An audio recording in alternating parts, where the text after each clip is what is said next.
Cover part 2 of nutrition and wellness, and we're going to begin by talking about the different types of wellness. So the first type is physical wellness. Your physical wellness includes not just your body's overall condition and the absence of disease, but also your fitness level and your ability to care for yourself. The higher your fitness level, the higher level of physical wellness will be. Examples of ways that you can increase your physical wellness is eating well, exercising, avoiding harmful habits, recognizing symptoms of disease, getting regular checkups, and avoiding injury. The next type of wellness is called emotional wellness. Your emotional wellness reflects your ability to understand and deal with your feelings. Emotional wellness involves attending to your own thoughts and feelings, monitoring your reactions, and identifying obstacles to emotional stability. Achieving this type of wellness means finding solutions to emotional problems with professional help if necessary. Examples of emotional wellness could include things like being optimistic, being more trusting, having a higher self-esteem, self-acceptance, or self-confidence in yourself, and the ability to understand, accept, and share your feelings. The third type of wellness is called intellectual wellness. Those who enjoy intellectual wellness constantly challenge their minds. An active mind is essential to wellness because it detects problems, finds solutions, and directs behavior. People who enjoy intellectual wellness never stop learning and seek out or relish new experiences and challenges. Examples of intellectual wellness could be openness to new ideas, the capacity to question, and the ability to think critically, motivation to master new skills, creativity, and curiosity. The next type of wellness is interpersonal wellness.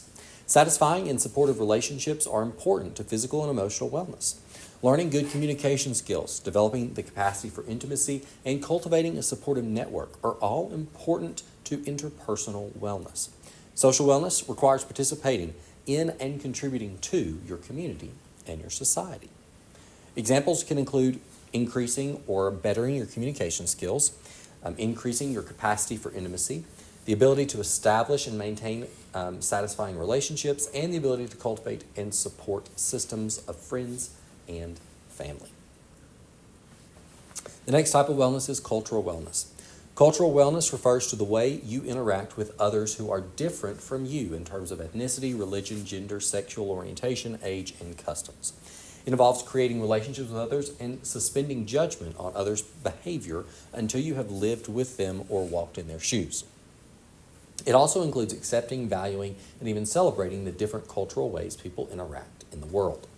Examples could include creating relationships with those who are different from you, maintaining and valuing your own cultural identity, or avoiding stereotyping based on ethnicity, gender, religion, or sexual orientation. The next is spiritual wellness. To enjoy spiritual wellness is to possess a set of guided beliefs, principles, or values that give meaning and purpose to your life, especially in difficult times. The well person uses spirituality to focus on positive aspects of life and to fend off negative feelings such as cynicism, anger, and pessimism. Now, this is a very broad spiritual wellness. This could mean that you believe in trees that talk to you. This could be that you believe in a god of some sort. This could mean that you believe in the devil and stuff, like whatever spiritual being that is higher than you that you believe in is what this is referring to. It's not necessarily referring to a specific like religion or cultural norm. So it also is even broader than that.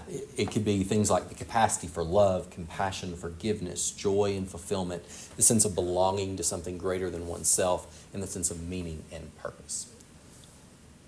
The next is environmental wellness. Your environmental wellness is defined by the livability of your surroundings. Personal health will depend on the health of our planet, from the safety of our food supply to the degree of violence within our societies. To improve your environmental wellness, you can learn about and protect yourself against hazards in your surroundings and work to make your world cleaner and a safer place. Examples could include having abundant, clean natural resources, maintaining sustainable development practices, recycling whenever possible, and reducing pollution and waste. The next type of wellness is financial wellness. Financial wellness refers to your ability to live within your means and manage your money in a way that gives you peace of mind instead of running up credit cards. It includes balancing your income and expenses, staying out of debt, saving for the future, and understanding your emotions related to money. Examples of financial wellness include having a basic understanding of how money works, living within one's means, avoiding debt, especially for unnecessary items, and saving for the future as well as for emergencies. Next is occupational wellness. Bet you didn't realize there were this many types of wellness. Occupational wellness refers to the level of happiness and fulfillment that you gain through your work. Although high salaries and prestigious titles are gratifying, they alone generally do not bring about occupational wellness. An occupationally well person truly likes his or her work, feels a connection with others in their workplace, and takes advantage of opportunities to learn and be challenged. Examples of occupational wellness could include things like enjoying what you do, feeling valued by your manager, building satisfying relationships with your coworkers, or taking advantage of opportunities to learn and be challenged. The next thing we're going to talk about are strategies for classroom physical activity. It's important that we get our students as physically active in our classes as possible. Doesn't matter if it's a science class, a reading class, a math class, a history class, getting them as active as possible, especially those students that have ADHD or are fidgety, getting them out of their seat and getting them moving for a few minutes helps focus them in and gives them that opportunity to kind of, as a class, let loose some of this physical built up energy that they may have. Less than 1/3 of adolescents in the U.S. are meeting the suggested 60+ minutes of physical activity each day. One way to help children meet their goal is to incorporate physical activity into the classroom. Making physical activity a part of the classroom time will increase motivation and enjoyment of learning, decrease behavioral problems, and improve concentration on task behavior and test scores.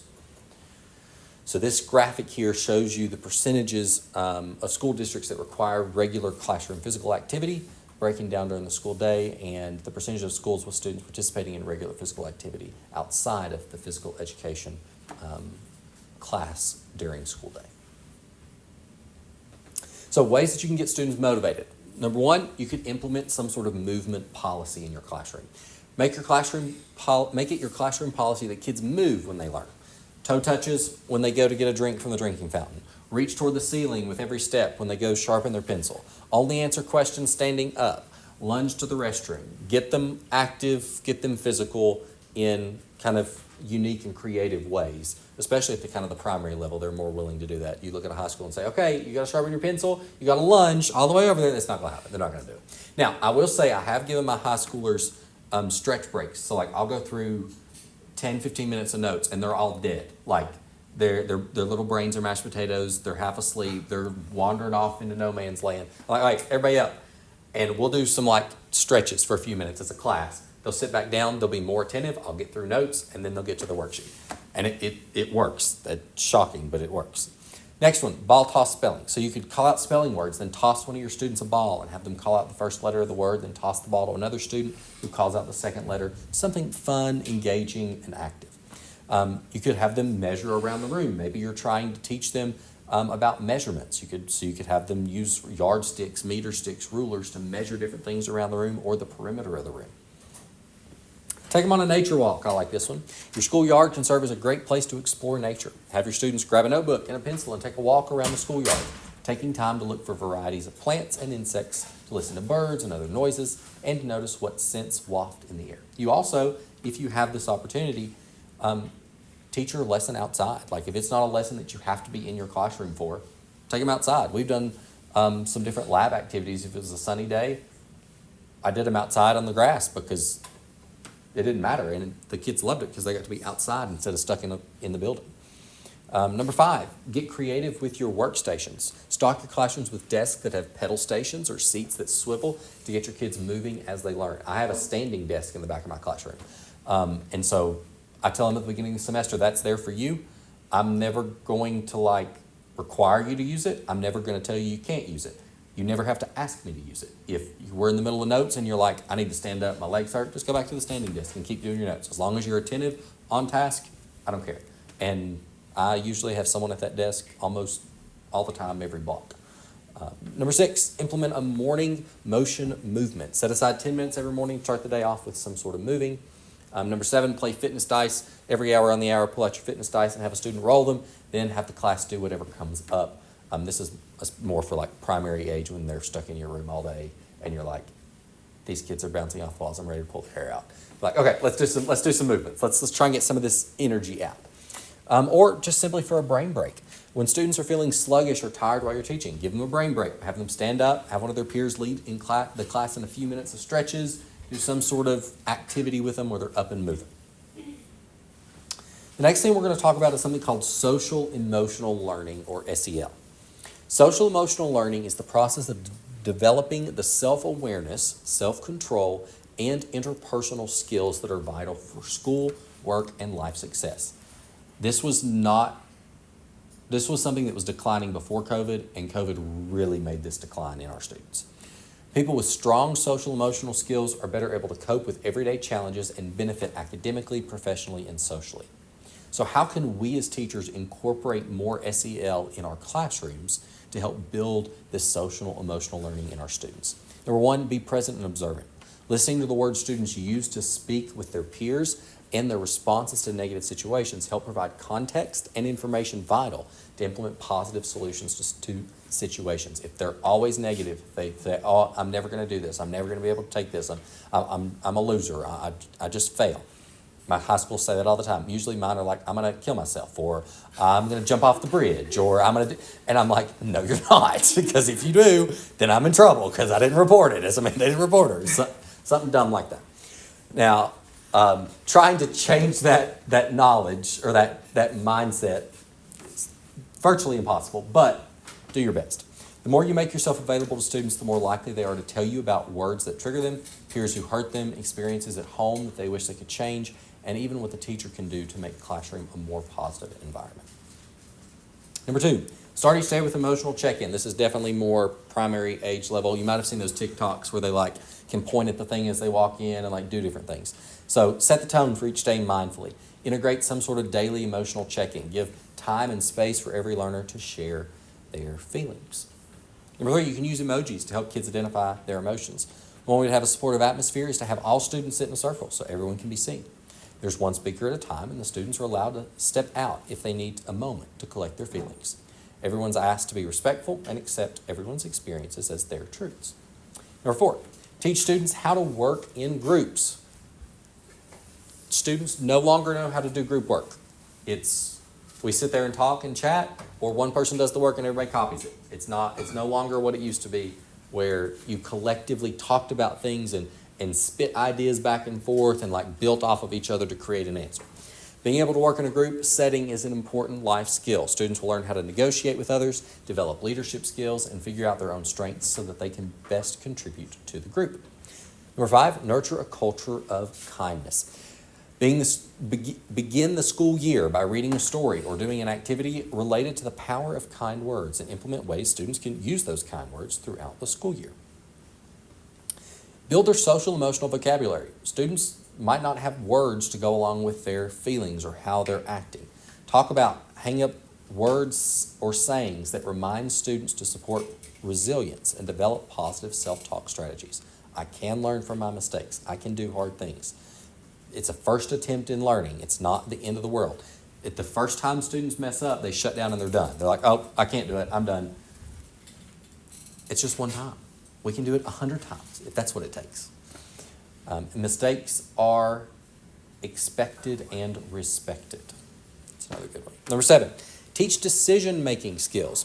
Learning to make responsible decisions is an ongoing process for students. So carefully weighing options and considering consequences takes a lot of trial and error, from teaching them the steps and giving them lots of practice to asking questions and setting goals. Number eight, you could set up some sort of calm down corner. Create a special place in your classroom for kids to take a break when they're upset or angry or need to calm themselves. This space should have a peaceful atmosphere and might include comfy pillows to sit on, noise-canceling headphones, or calming images. Number nine, you can teach kids how to manage conflict with peer mediation. Peer mediation is a problem-solving process that helps students involved in a dispute meet in a private, safe, and confidential setting to work out problems with the help of a student mediator. Number nine, this might be our last topic, managing students' emotions. Sometimes small children are going to have big emotions, and it's important to find ways to help them manage those emotions in a healthy and non-disruptive manner. The following are ways that you can help students manage these emotions. Number 1, determine if you should just listen or take action. Identify if students are sharing their situations because they need you to fix the problem or if they just need someone to listen and they just need to vent. These are probably good for relationships too. Determine if you should listen to action. Don't feel that they want you to work a miracle. Sometimes they just want to know that someone cares and sees what they're going through. Number 2, empower students to self-regulate. Everyone occasionally experiences emotional distress and dysregulation. Encourage students to do a reset because it allows them to pause and self-regulate their own emotions without needing to involve someone else. Examples: taking deep breaths, washing your face, going for a walk, listening to music, or playing with some sort of sensory gadget. Number 3, give students hope. The sad part is most of these students, or I don't want to say most, but a good chunk of students have no hope. They have no support at home. They have no one that roots for them, cheers for them, or wants them to do good. And so this tip works best when you have an established relationship with your students. Remind your students that hard times don't last forever and that they can make it through. And it's always okay to validate their feelings and emotions by agreeing that their experiences are hard. Number 4, having a structure of support and share resources. It is crucial that teachers and administrators have a structure in place to know when to call the students' parents and seek help from the school counselors or social workers. It's beneficial to have a list of mental health resources that are available to share with students. And number 5, learn to name emotions and connect them to behaviors. Talk to students about different emotions and how these emotions can cause us to act. Number 6, explore the zones of regulation. Zones of regulation help kids understand and learn to manage their emotions by relating 4 colors to the 4 main types of emotions. You have your green zone, your blue zone, your red zone, and your yellow zone. And number 7, share and model your own emotions. Don't be afraid to share your own emotions as they occur throughout the day. Sharing your feelings with your students is a surefire way to help them understand the connection between feelings and behaviors.